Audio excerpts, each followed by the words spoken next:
Welcome to another Hand Drink Solo 1 Minute Waffle, this time on KANONKOP'S Kadette Pinotage 2016. Now, KANONKOP is a fourth generation family owned estate. J.W. Sauer, back in 1903, bought 8K Estate, Stellenbosch.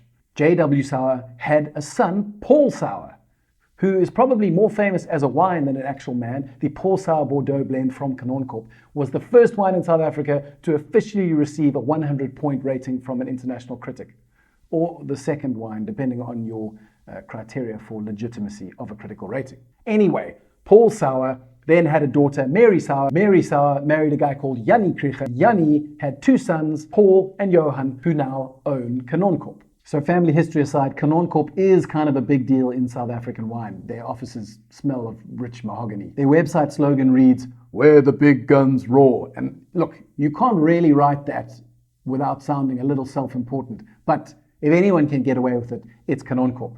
Honestly, if I were to sit and try and discuss all the gargantuan personalities that have had a hand in shaping KANONKOP's history, and also, by association, the history of South African wine at large, this little 1 minute waffle would turn into a 1 hour Waikareero, and we can't have that.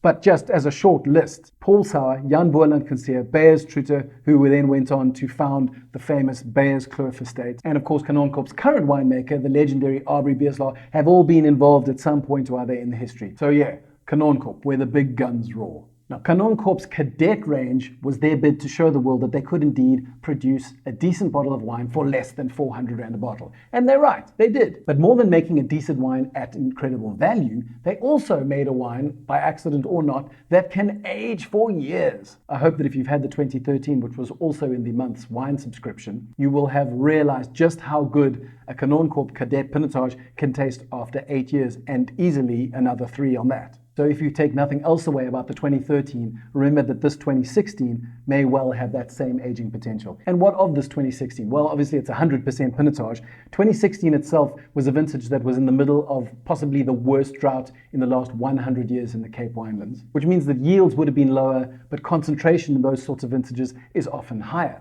And concentration is often worth noting when discussing ageability. The wine itself, in my mind, is Pinotage at its most marketable, and I do choose that word quite deliberately. There are layers of lovely ripe plum fruit, smoke, mulberries, all couched in medium level of tannins and rather a lovely velvety texture.